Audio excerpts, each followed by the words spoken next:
बऱ्याचदा साबुदाण्याची चकली ही अशी इतकी छान मस्त अशी फुलत नाही. बरं तळल्यानंतर ती अगदी कडकडीतच लागते. प्रत्येक साबुदाणा व्यवस्थित न फुलल्यामुळे ती दाताखाली लागते.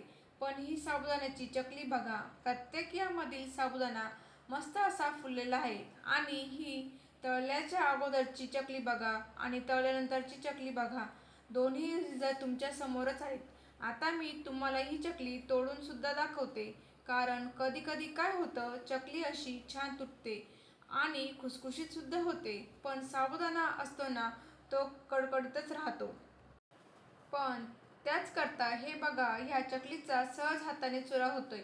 इतकी छान चकली तयार होण्यासाठी एक आपण खास टीप पाहणार आहोत. इथे मी या ठिकाणी वजनी प्रमाणामध्ये 1 किलो साबुदाणा घेतला आहे. साबुदाणा एक मोठ्या भांड्यामध्ये काढून घेऊयात आणि 2 ते 3 पाण्याने स्वच्छ धुवून घ्यायचं आहे.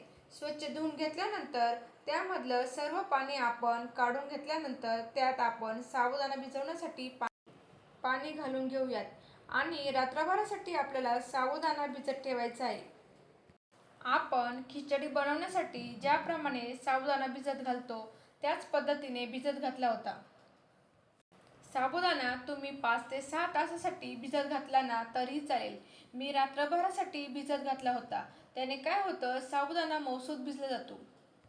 हे पहा, साबुदाणा मस्त असा भिजला गेला आहे.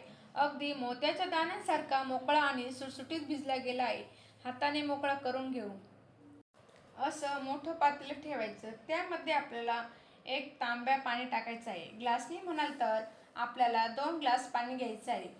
पाणी गरम झाल्यानंतर मी त्यामध्ये हा साबुदाणा टाकायचा आहे.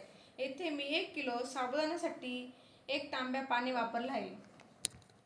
साबुदाणा पातेल्यामध्ये छान असा मिक्स करून घ्यायचा आहे. 5 मिनिटं वाफ देऊन घ्यायची. वाफ दिल्यानंतर साबुदाणा पाण्यामध्ये व्यवस्थित असा मिक्स करून घ्यायचा आहे.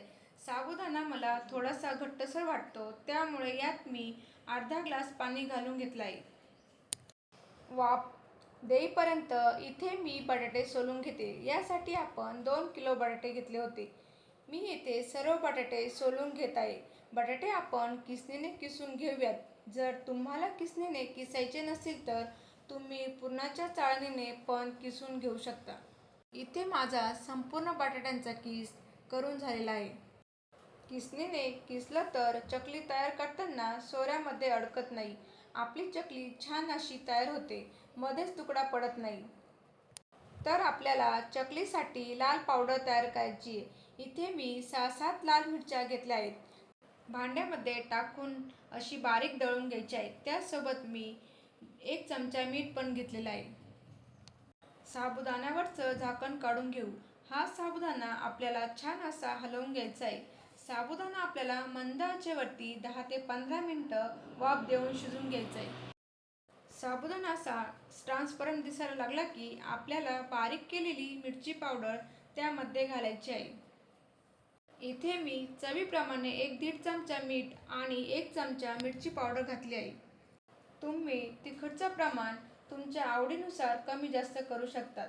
लाल तिखट आणि मीठ टाकल्यानंतर साबुदाणा असा एकजीव करून घ्यायचा आहे. हे सर्व व्यवस्थित मिक्स झाले की बटाट्याचा किस त्यामध्ये टाकायचा आहे. बटाटा टाकल्यानंतर पुन्हा हे मिश्रण छान असं मिक्स करून घ्यायचं आहे. 2 किलो बटाट्यांसाठी 1 किलो साबुदाणा वापरला आहे.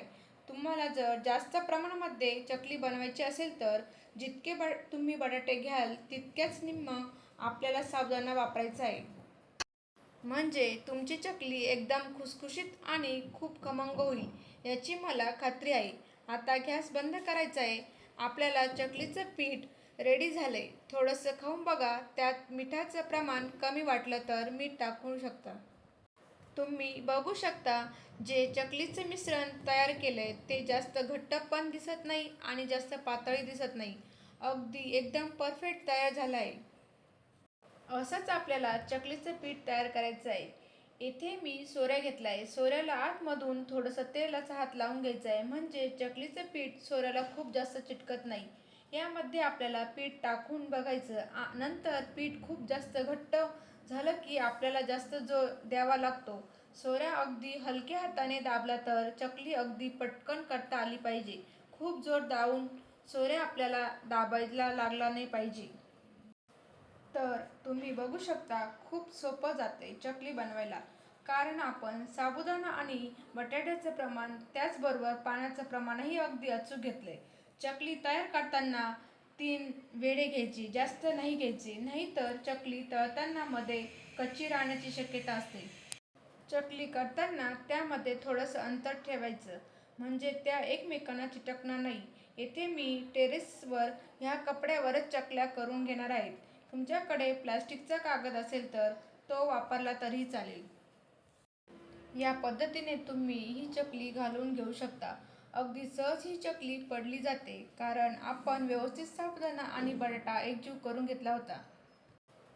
त्यानंतर जर व्यवस्थित शिजलेला असतील ना तर अगदी मस्त एकसंग चकली पडते. अजिबात पडताना तुटत नाही.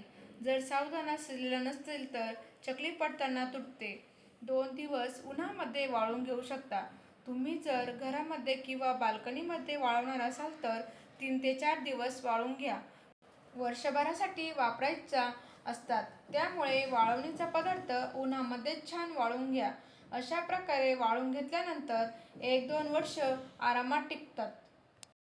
2 दिवसांनी तुम्ही बघू शकता चकली छान अशी वाळलेली आहे. चकलीला कलर पण खूप छान आलेला आहे. अशा प्रकारे आपल्याला चकल्या तयार झाल्या आहे. आता इथे मी कढईमध्ये गरम करायला ठेवलंय. तेल आपलं छान असं गरम झालं आहे. त्यामध्ये चकली टाकून घेऊया. चकली टाकल्यानंतर गॅस कमीच ठेवायचा आहे, नाहीतर चकली मोठ्या गॅसवरती लाल होऊ शकते. तर हे बघा मस्त अशी चकली फुललेली आहे. अशाच प्रकारे मी तुम्हाला अजून चकल्या तळून दाखवते. चकली 2 दिवस उन्हामध्ये वाळवून घेतल्यानंतर तळायला घ्यायची. ह्या मस्त अशा साबुदाणा बटाटा चकल्या येथे मी अशा खुसखुशीत आणि कुरकुरीत झालेल्या येथे मी काही चकल्या तळून घेतल्या आहे. तुम्ही बघू शकता किती छान कलर आला आहे. त्याचसोबत साईज पण एकदम परफेक्ट आली आहे. एकदम मस्त अशा फुललेल्या आहेत. मी तुम्हाला एक तोडून पण दाखवते. तर हे बघा मस्त अशी कुरकुरीत झाली आहे. तर तुम्हाला आजची रेसिपी कशी वाटली आहे? रेसिपी आवडली असेल तर रेसिपीला एक लाईक जरूर करा. तुमच्या मैत्रिणींना लिंक पण शेअर करा. माझ्या चॅनलवरती नवीन असाल तर माझ्या चॅनलला अजून तुम्ही सबस्क्राईब केलं नसेल तर सबस्क्राईब करा आणि बाजूचे बेल आयकॉनवर क्लिक करा म्हणजे जेव्हा माझे व्हिडिओज येतील ते तुम्हाला सगळ्यात अगोदर पाहायला भेटतील. चला तर मग पुन्हा भेटूया नवीन रेसिपीसोबत. अशाच पारंपरिक रेसिपी पाहण्यासाठी ज्योती बरकले रेसिपी चॅनलला सबस्क्राईब करा. चला तर मग पुन्हा भेटूया. धन्यवाद.